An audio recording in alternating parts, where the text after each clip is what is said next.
नमस्कार, आप देख रहे हैं विविध भारत न्यूज में आपके साथ सीमा। बढ़ते हैं खास खबरों की ओर। सभी को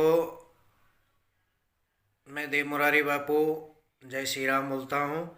और आप लोगों को एक दुखद सूचना देना चाहता हूँ। जैसा कि आप लोग जानते हैं, आगामी 6 दिसंबर के चलते हम लोगों ने वृंदावन में संतों और श्री कृष्ण जन्मभूमि निर्माण न्यास की तरफ से एक पद यात्रा और कार सेवा की घोषणा की थी। लेकिन प्रशासन को ये बात राज नहीं आई। किसी तरह हमारे आंदोलन को, हमारी पद यात्रा को रोकने के लिए एक घृणित कार्य किया है, जिसमें उन्होंने एक महिला को मेरे खिलाफ खड़ा करके और मेरे खिलाफ छेड़खानी, रुपया वसूली आदि की तमाम धाराओं में थाना वृंदावन में एक मुकदमा किया गया है, जो बहुत निंदनीय है। जब मैंने पिंकी शर्मा, जो हमारी पड़ोसी है, जिस महिला की तरफ से ये तहरीर दी गई थी, वो तहरीर भी बहुत पुरानी है, 3 अक्टूबर की तहरीर है, जिसको 2 महीने बाद इन्होंने निकाला और सोचा किसी तरह देव मुरारी बापू को बदनाम कर दिया जाए।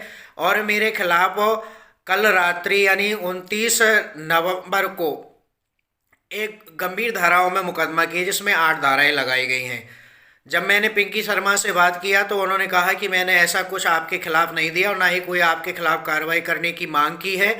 ये धोखे से आपका नाम इस एप्लीकेशन में गया था, जिसको मैं आज वापस मांगने की अपील करती हूँ। और उन्होंने मेरे लिए एक लिखित पत्र दिया, जो थाना वृंदावन कोतवाली के लिए है, जिसमें उन्होंने कहा है कि देव मुरारी बापू से मेरा कोई विवाद नहीं, कोई लेन देन नहीं, ना ही कोई रुपया मांगने की बात है, और हम दोनों तो प्रेम भाव से रहते हैं।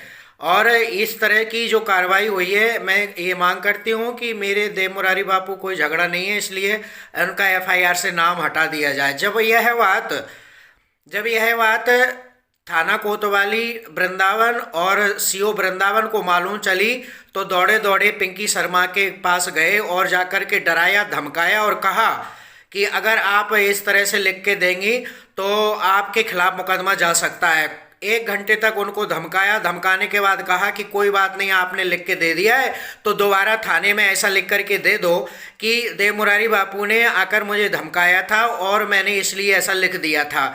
तो मैं ये कहना चाहता हूँ, इस प्रकार का प्रशासन का यहाँ का रवैया है। ये हम तो जो भी कार्य करना चाहते हैं शांतिपूर्वक करना चाहते हैं, सनातन धर्म के लिए करना चाहते हैं, लेकिन पुलिस प्रशासन का यह घृणित कार्य जो योगी आदित्यनाथ जी के इशारे पर हो रहा है, चूंकि आप सब लोगों को मालूम है 3 महीने से मेरी चुनाव लड़ने की घोषणा है और मैं चुनाव न लड़ सकूं, गंभीर धाराओं मुझे कई महीने के लिए जेल भेज दिया जाए और चुनाव आराम से हो जाए, इसलिए योगी आदित्यनाथ जी के इशारे पर वृंदावन संत देव मुरारी बापू के खिलाफ मुकदमा दर्ज, मामले में आया नया मोड़। छेड़छाड़ व चौथ वसूली के मामले में देव मुरारी बापू के खिलाफ दर्ज था मुकदमा।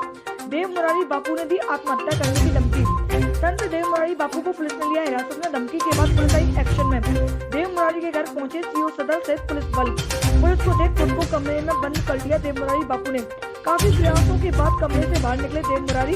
हाथ में चाकू लेकर अपना गला व हाथ की नस काटने की देने लगी धमकी। काफी समझाने के बाद भी नहीं माने देव मुरारी। पुलिस ने मुरारी बापू को भारी मशक्कत के बाद लिया हिरासत में।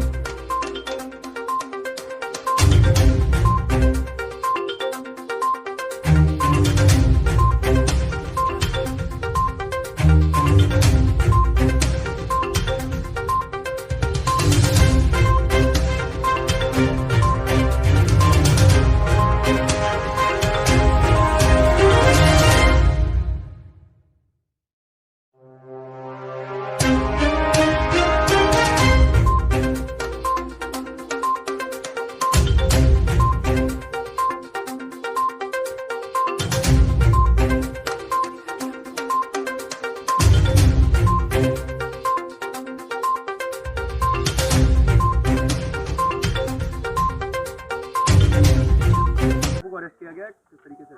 देव मुरारी बापू पर आरोप थे मारपीट के, छीटाकसी के। असत्य और असत्य जांच में आएगा। बापूजी ने पुलिस को भी टारगेट किया था। हमारे जो दोषी अफसर हैं उनके खिलाफ कार्रवाई करेंगे अगर गलत है तो, और सत्य और असत्य जांच में आएगा। बापू से मैंने कल से अनुरोध किया, मैंने महोदय अपना पक्ष तो रखें। बाबा जी ने पक्ष नहीं रखा। बाबा जी ने कहीं किसी को टारगेट किया। मैंने और मेरी मीडिया ने सबने मिलके उन्हें बमुश्किल बचाया। आत्महत्या की धमकी देते हुए अंदर घुसे थे। मेरे और मेरे मीडिया कर्मी सभी भाइयों से अनुरोध पर वो बाहर आए और चाकू लेकर अपने नस काटने का प्रयास कर रहे थे। यह पूरी मीडिया के समक्ष था। मुझसे यह नहीं देखा गया कि एक संत के रूप में कोई आदमी आत्महत्या करे और पुलिस ताकती है। मेरा आप सभी से विनम्र अनुरोध है कि इस संकट की घड़ी में बापू को सद्बुद्धि दे और हमारा मार्गदर्शन करे। धन्यवाद। सीओ साहब, ये महाराज जी का कहना ये है कि वो चुनाव लड़ रहे हैं इसलिए उनको टारगेट किया जा रहा है। हम लोग राजनीतिक नहीं है और न हम उन्हें इस चुनाव वाला जानते हैं, हम तो बाबा जानते हैं।